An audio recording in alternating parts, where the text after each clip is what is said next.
Students, welcome back to digi school with Aarti. कैसे हैं आप लोग? आज हम आपके सामने पुनः उपस्थित हुए हैं एक नए चैप्टर के साथ, जो कि हमारा है पाठ 5, क्या निराश हुआ जाए। यह हमारी कक्षा 8 हिंदी बसंत के पुस्तक से है, जो कि हमने इस कहानी को पढ़ा था, क्या निराश हुआ जाए। उसी के अभ्यास प्रश्न को हम अपने इस क्लास में करेंगे।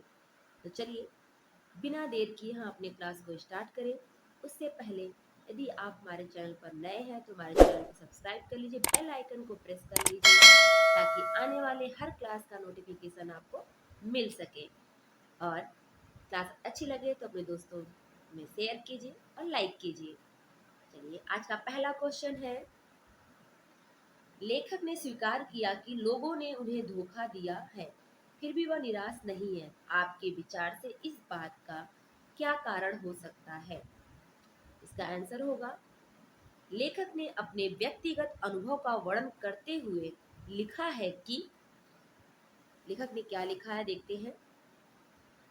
उसने धोखा भी खाया है, परंतु बहुत कम स्थानों पर विश्वासघात नाम की चीज मिलती है। पर उसका मानना है कि अगर वो इन धोखों को याद रखेगा तो उसके लिए विश्वास करना बेहद कष्टकारी होगा।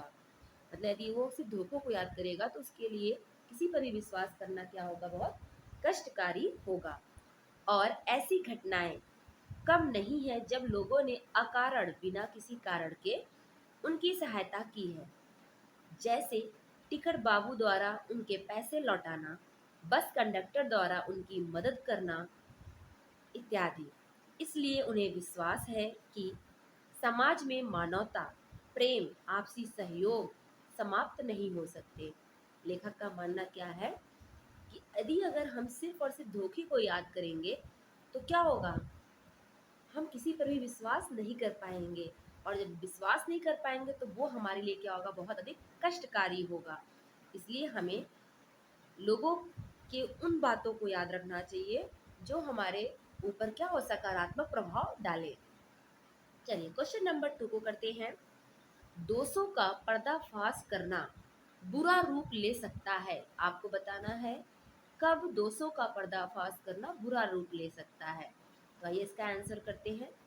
दोषों का पर्दाफाश करना तब बुरा रूप ले सकता है जब हम किसी के अकारण सॉरी जब हम किसी के आचरण के गलत पक्ष को उद्घाटित करके उसमें रस लेते हैं, या जब हमारे ऐसा करने से वे लोग उग्र रूप धारण कर किसी को हानि पहुंचाएं।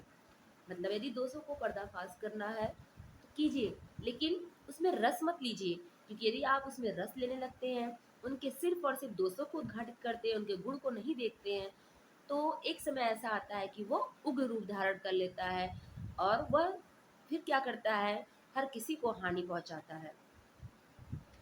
चलिए, क्वेश्चन नंबर 3। आजकल के बहुत से समाचार पत्र या समाचार चैनल दोषों का पर्दाफाश कर रहे हैं। इस प्रकार के समाचारों और कार्यक्रमों की सार्थकता पर तर्क सहित विचार लिखिए। आपको बताना है कि आज के जो समाचार पत्र हैं या न्यूज चैनल हैं, वो क्या कर रहे हैं कि विभिन्न प्रकार के दोषों को क्या कर रहे हैं, उजागर कर रहे हैं, उनका पर्दाफाश कर रहे हैं। ये इनकी सार्थकता पर हमें क्या करना है, विचार देना है अपना। चलिए इसका आंसर करते हैं। इस प्रकार के पर्दाफाश से समाज में व्याप्त बुराइयों से अपने आसपास के वातावरण तथा लोगों से अवगत हो जाते हैं और इसके कारण समाज में जागरूकता भी आती है। साथ ही साथ समय रहते सचेत और सावधान हो जाता है। मतलब यदि समाचार पत्र या फिर न्यूज चैनल के माध्यम से किसी के दोषों को दिखाया जाता है तो इससे क्या होता है, आसपास के लोग अवगत हो जाते हैं, जागरूक हो जाते हैं और समाज में जागरूकता आती है कि इस तरीके के कार्य अगर करेंगे तो हमारी भी मान प्रतिष्ठा को क्या होगा, ठेस पहुंचेगा और लोग हमारे बारे में जान सकेंगे। और साथ ही साथ समय रहते लोग क्या हो जाते हैं, सचेत और सावधान हो जाते हैं। तो ये था हमारे चैप्टर 5, क्या निराश हुआ जाए का प्रश्न उत्तर। आपको हमारी क्लास कैसी लगी कमेंट करके जरूर बताइएगा। और यदि आप हमारे चैनल पर पहली बार आए हैं तो चैनल को सब्सक्राइब कर लीजिए, बेल आइकन को प्रेस कर लीजिए ताकि आने वाले क्लास का नोटिफिकेशन आपको मिल सके।